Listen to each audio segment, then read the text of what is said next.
Welcome, friends, to another edition of the Economic Update, where we take the week's breaking headlines and look beneath the surface to see not just what happened, but why it matters. I'm your host, and as always, I want to thank our listeners for your thoughtful messages, for sharing our recent episodes, and for reminding us that economic analysis is not a spectator sport, it's a public responsibility. Before we dive in, a few brief announcements. Next month, I'll be joining a roundtable at the University of Chicago titled Trade Wars and Technocracy, Who Really Governs the Global Market? A discussion that could not come at a better time. And our new book, The Cost of Control, Technology, Power, and the New Economy, will be released later this season. Details will be available on our website. Now to today's story. The headlines say it plainly. Trump-Xi deal, looser at the ports, tighter on chips businesses, caught in the crossfire. The short version reads like a contradiction. The Trump administration has agreed to ease certain maritime tariffs and a gesture to de-escalate tensions over container routes, shipping insurance, and agricultural exports. But at the very same moment, it's doubling down on technology restrictions, tightening export controls on semiconductors, GPUs, and high-performance computing components bound for China. One hand opens, the other clenches, and between those two hands stand thousands of companies caught in a storm of mixed signals. Let's begin with the ports, the loosening side of the story. For months, shippers, insurers, and farmers have been urging Washington to relax its maritime measures. Freight volumes between the U.S. and Asia had dropped nearly 18% in the last quarter alone, according to the Baltic Dry Index. Midwestern grain exporters reported millions in unsold soybeans sitting in silos because freight costs and customs delays had erased their profit margins. The administration finally blinked. It rolled back some retaliatory rules on shipping lanes and offered temporary waivers for agricultural carriers. Markets cheered briefly. Logistics firms called it a step toward sanity. But just as analysts began recalibrating their forecasts, a new rule arrived from the Commerce Department, this one far more severe. Export licenses for advanced chips and GPU clusters would now require a new layer of approval. Companies selling to Chinese AI labs or robotics firms suddenly faced an invisible wall, and so the celebration at the ports gave way to confusion in Silicon Valley. One step forward in trade, two steps back in technology. Here's what that means. Imagine you're the CTO of a small robotics startup designing autonomous machines for agricultural use.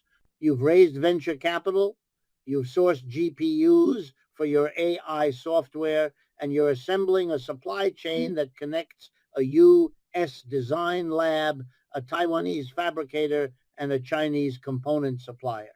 Then, overnight, the rules change. The chip you were planning to buy last week now requires an export review. The Chinese supplier you relied on for precision sensors is suddenly listed as a restricted entity. You erase the plan, rewrite it, then erase it again. That's not a thought experiment. It's what many executives are living through.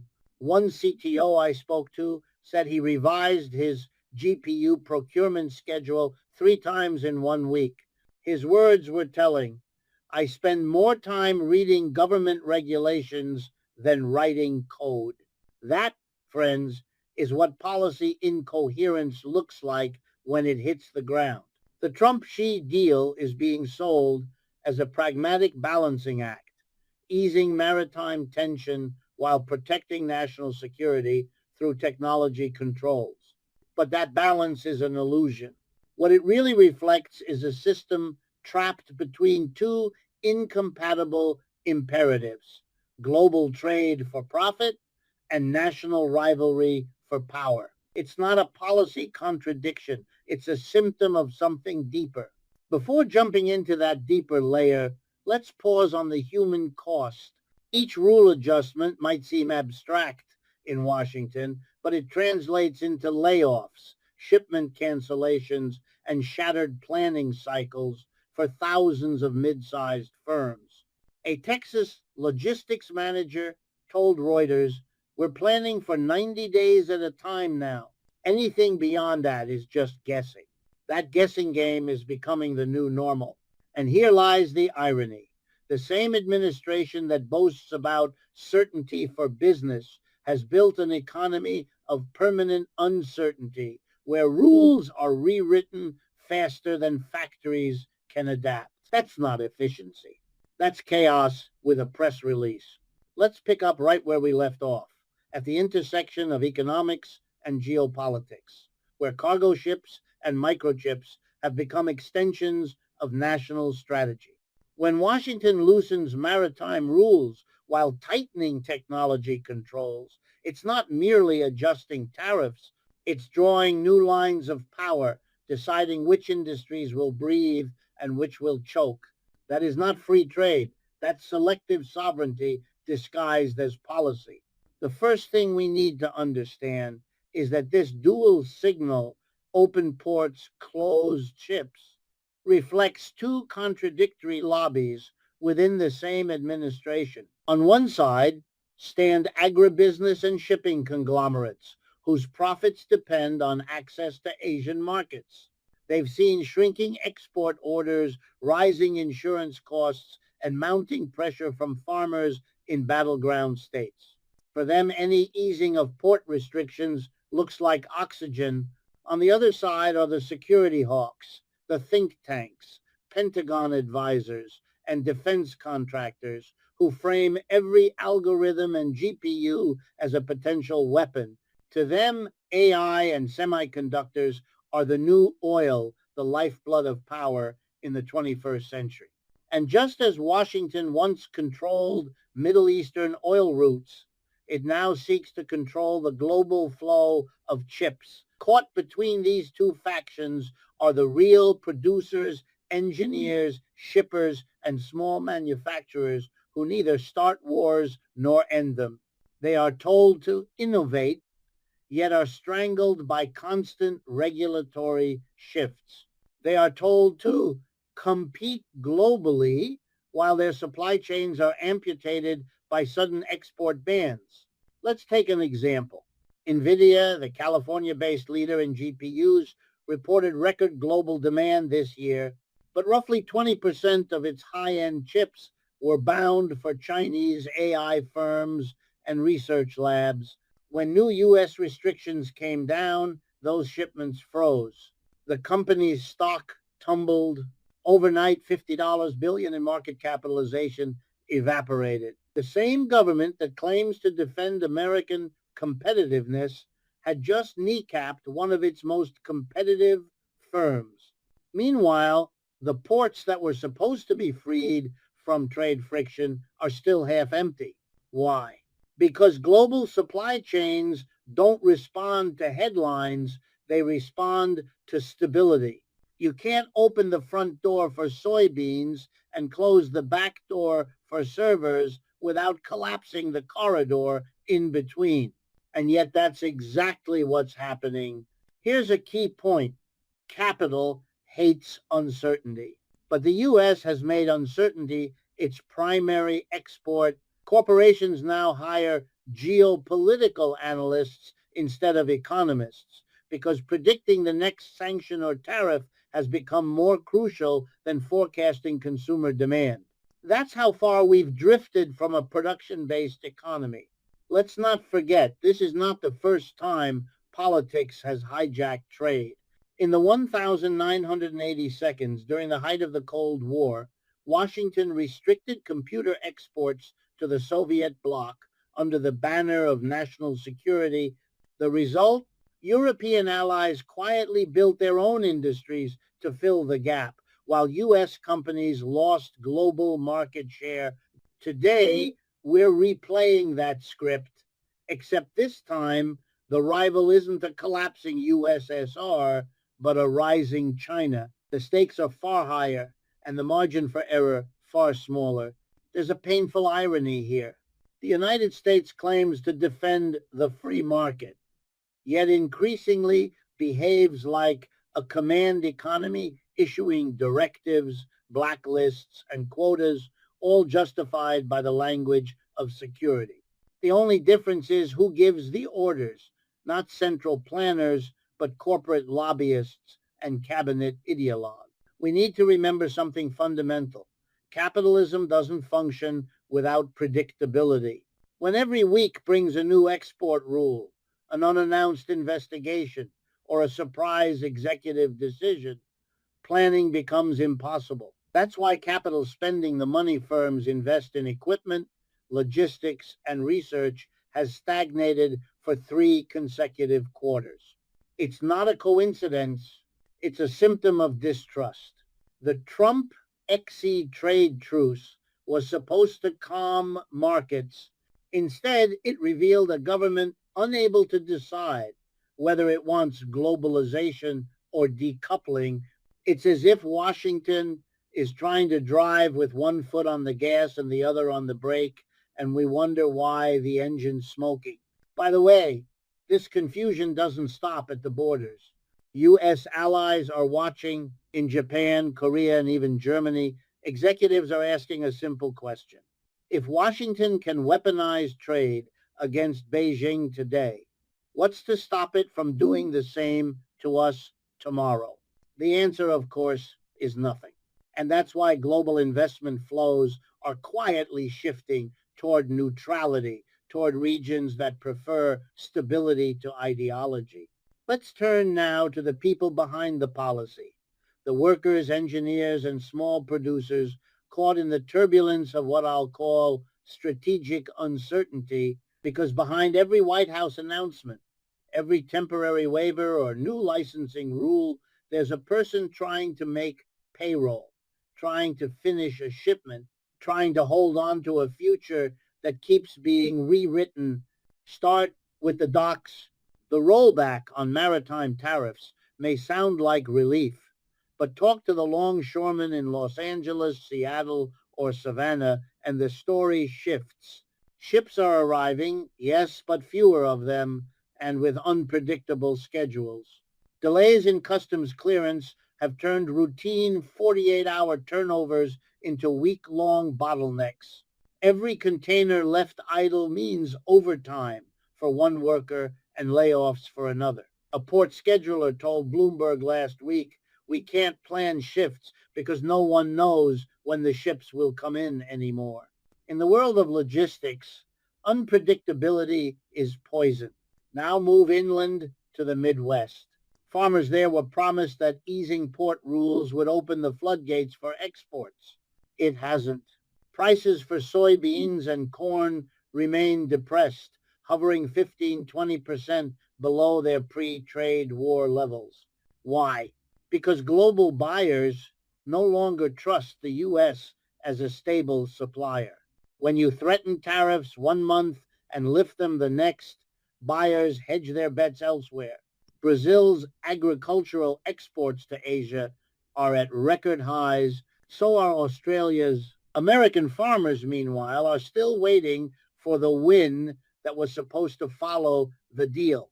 A Wisconsin farmer told Reuters, "I don't know if I'm in a trade war or a peace treaty anymore." That statement captures the psychology of the moment an entire economic class living inside a fog machine.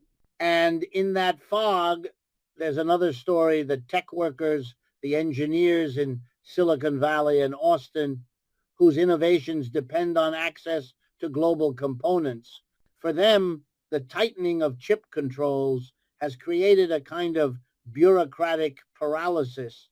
Every new export license means lawyers, compliance officers, and weeks of delay. Startups, the very entities we celebrate as the lifeblood of innovation, are now spending more on legal review than on R&D. Remember that fictional CTO we mentioned earlier? He's no longer a hypothetical. He's the face of a generation of entrepreneurs learning that in today's America, innovation doesn't mean building faster robots. It means learning how to navigate government forms. The future, it seems, has a paperwork problem. This chaos trickles down into the social fabric. Port towns that once buzzed with overtime shifts now see reduced hours. Farm cooperatives are consolidating under debt.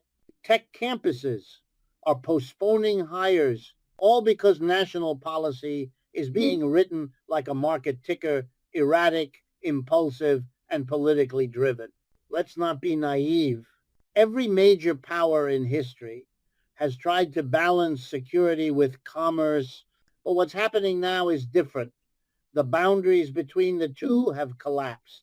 Economic security has become a slogan so broad it can justify anything from banning chips to subsidizing oil, from blocking mergers to imposing tariffs on allies.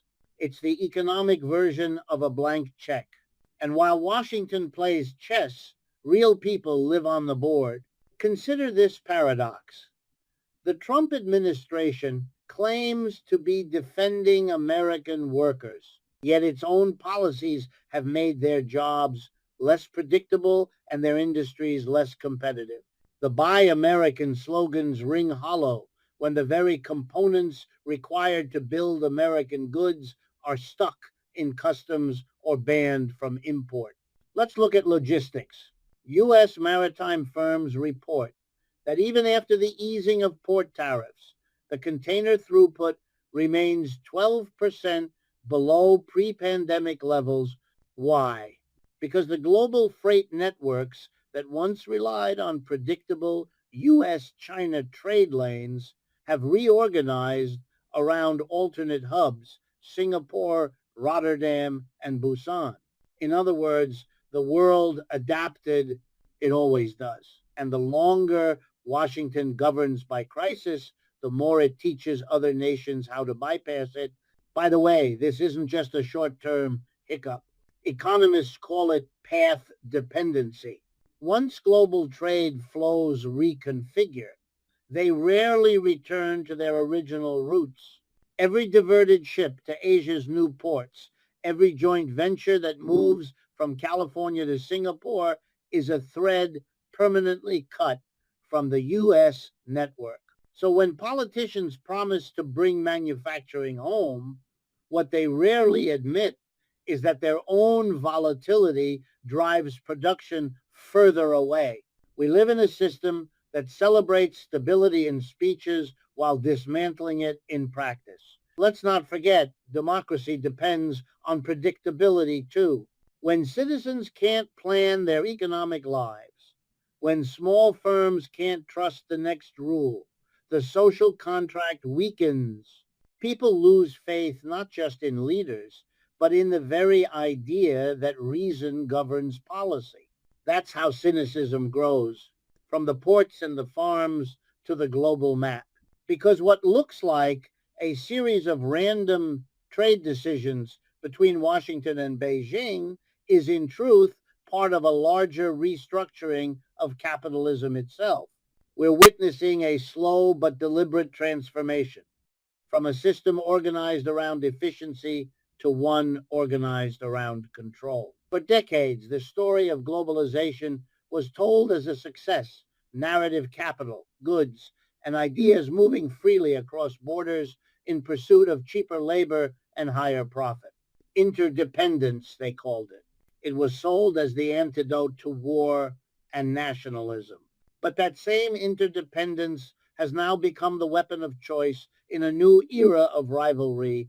Instead of shooting bullets, nations restrict chips. Instead of blockades, they issue export bans. The tools have changed. The logic of power has not. The Trump-Xi trade choreography is simply the latest chapter in this reversal.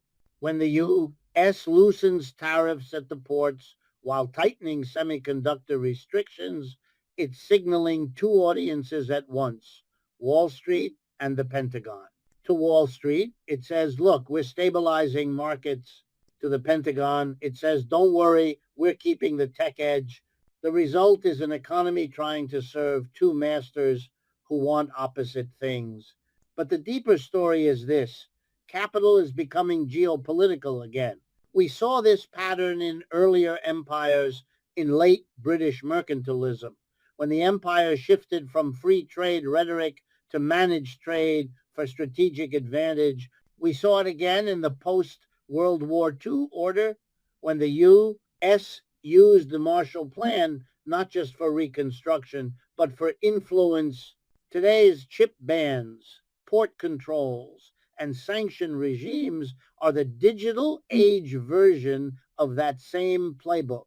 The irony, of course, is that these policies are sold as defensive, as protecting national security, but they are inherently offensive in their economic effect. When Washington restricts chip exports, it doesn't just hurt China, it accelerates China's drive for self-sufficiency. When it reroutes shipping lanes, it doesn't just punish rivals, it teaches them how to build alternatives. Every protective measure becomes a catalyst for competition. Let's not forget, the global economy abhors a vacuum. When one power retreats, others rush in. And right now, U.S. unpredictability has created an opening that Europe, ASEAN, and even Middle Eastern investors are eager to fill. Singapore and Vietnam are emerging as new logistics nodes precisely because firms can no longer rely on the U.S.-China corridor. European chip firms, too, are quietly expanding in Malaysia and India, far from the reach of American licensing chaos.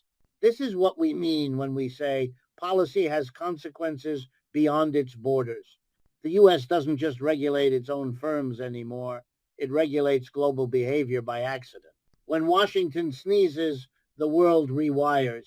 Here's where the contradiction turns moral. The same leaders who warn of foreign dependency have spent 40 years designing an economy built on it. They outsourced production, financialized everything, and hollowed out domestic capacity in the name of efficiency. Now, facing the consequences of their own design, they declare a state of emergency and blame the very trade they once glorified. It's a political theater of repentance, but with no real conversion. By the way, this is called strategic decoupling in policy papers, as if detaching the world's two largest economies were an engineering problem, not a social one. But what happens to the people in between, the millions of workers in logistics, manufacturing, and digital services who built their lives around global trade? No white paper ever mentions them. To understand what's happening, imagine capitalism as a highway that once promised free movement. Now the toll booths are back. Every crossing requires a license, every shipment a security review. The road still exists, but the journey is slower, costlier, and more political. And when traffic jams, the biggest vehicles, the multinational giants, still move while the smaller ones suffocate. Let's not be fooled by the rhetoric of economic sovereignty. It sounds patriotic, but in practice it often means protecting corporate monopolies under the flag of the nation. When Washington bans Chinese chips, it doesn't empower the American worker, it shields American tech giants from competition while passing the cost to consumers and startups. This, friends, is the new face of protectionism. Not the protection of labor, but the protection of intellectual property. Not tariffs for jobs, but sanctions for patents. And it's sold as patriotism because that's the only language left that still rallies the public. Now, historically speaking, such contradictions don't last forever. Either they evolve into a coherent new order or they collapse under their own confusion. The late Roman Empire tried to manage trade through military decree. The British Empire tried to manage it through colonial monopolies, neither ended well. The United States now faces a similar crossroads. It wants global dominance and economic independence, two goals that, in a globalized world, cannot coexist. So, what happens when a capitalist system begins to fear its own shadow, when the global interdependence that once fueled its profits becomes the very thing it tries to escape? That, my friends, is the defining question of this era. To understand it, we must look at capitalism not as a moral idea, but as an engine, one powered by motion, by exchange, by the constant circulation of goods, labor, and technology. For decades, that engine ran on the promise of openness, borders thinning, data flowing, capital moving at the speed of code. It was chaos, yes, but profitable chaos. And then, somewhere along the way, the same governments and corporations that built this engine started slamming on the brakes. Why? Because interdependence, while efficient, also exposes vulnerability. The pandemic made that painfully clear. The empty shelves, the chip shortages, the realization that just in time supply chains were in fact one hiccup away from collapse. Suddenly, the world that had been told globalization was destiny discovered that it was also dependency.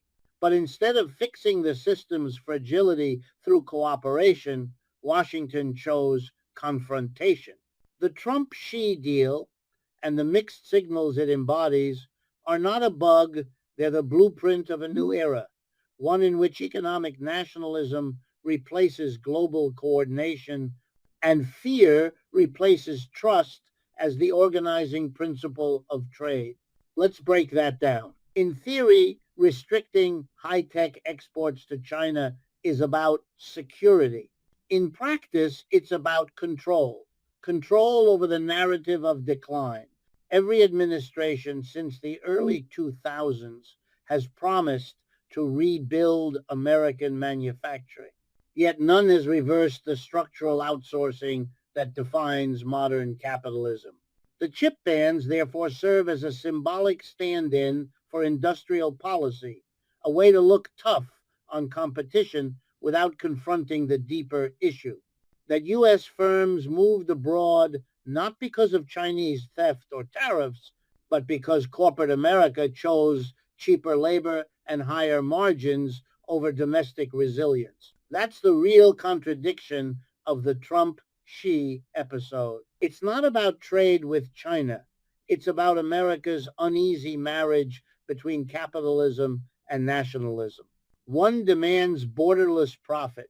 The other demands patriotic loyalty.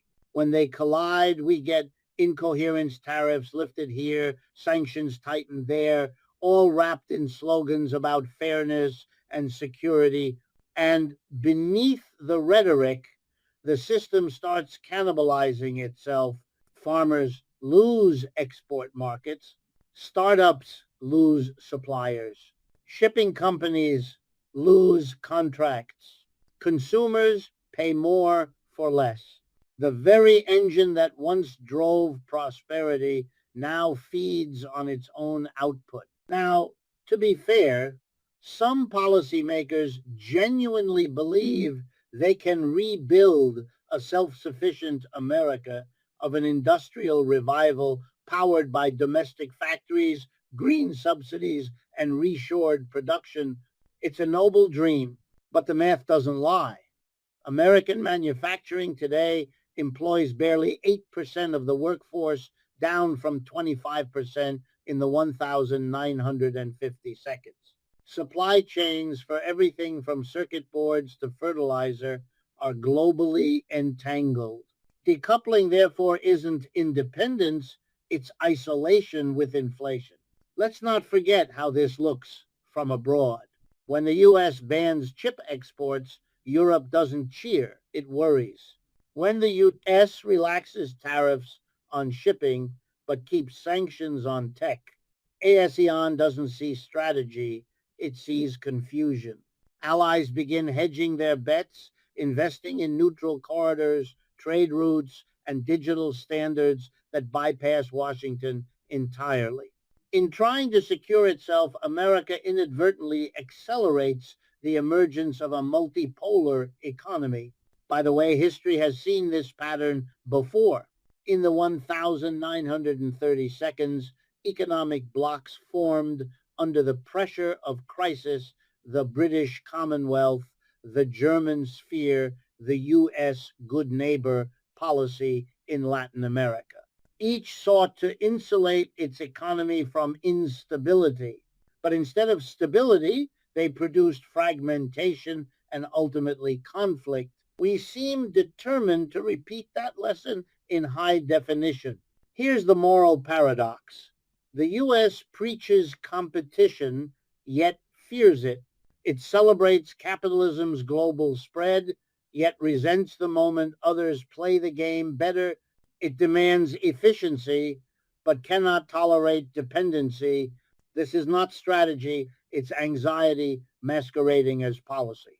And anxiety, as history shows, is contagious. Corporations are hoarding cash. Venture capital is slowing. Farmers are cutting acreage. Everyone, from the coder in Austin to the shipper in Long Beach, is operating under a silent assumption that tomorrow's rule book might erase today's plan. That is how systems lose momentum, not through collapse, but through hesitation. Investment dries up, innovation slows, and a kind of economic fatigue sets in.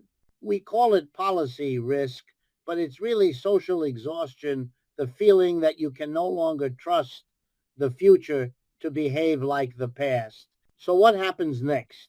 If interdependence once bound the world together and nationalism now pulls it apart, where does that leave democracy?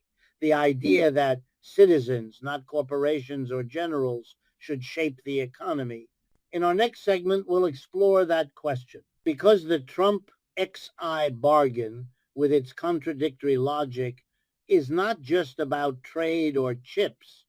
It's about who gets to decide the rules of the next global order: voters or markets, engineers or politicians.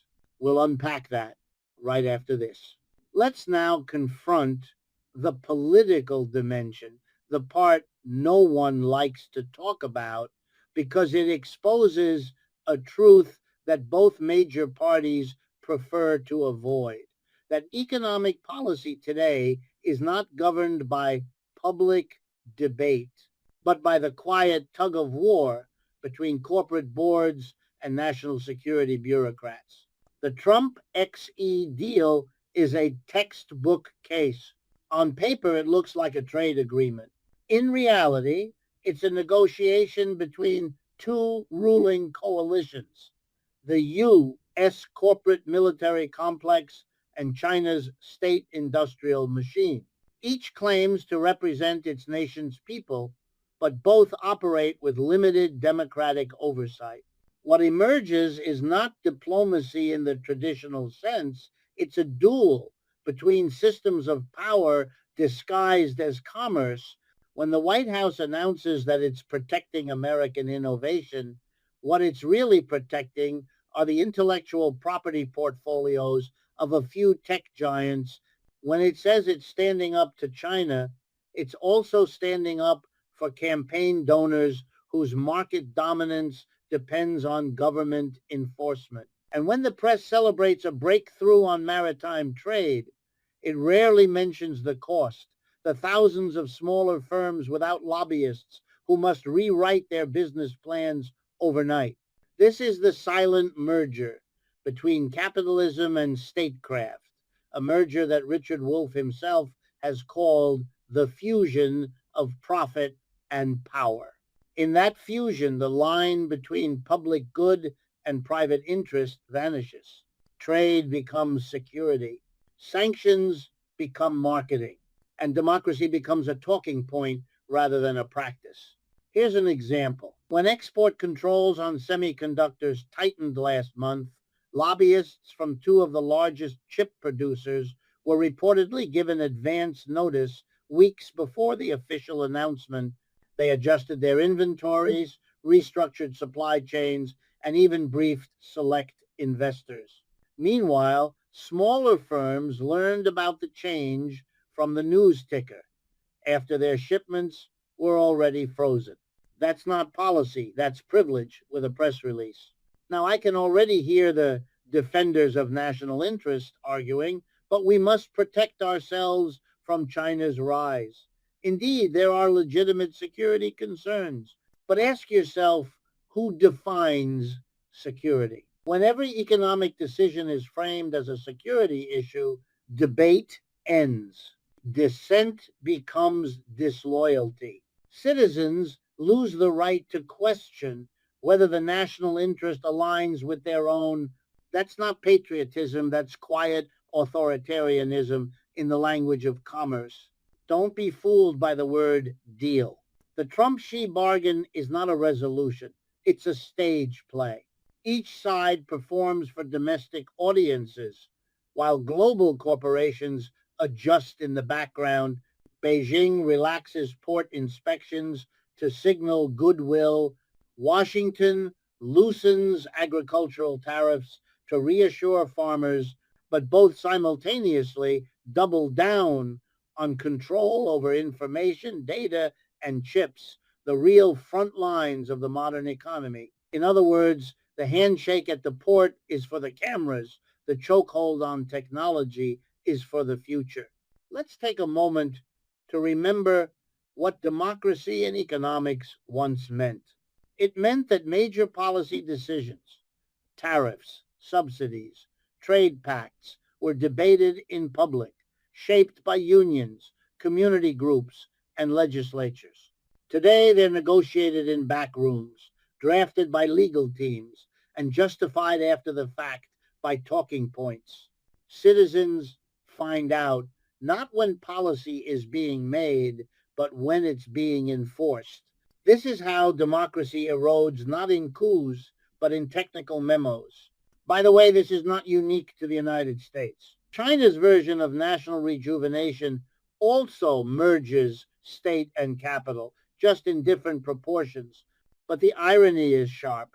Washington denounces Beijing for state capitalism, even as it quietly practices its own version under the name of strategic industry policy.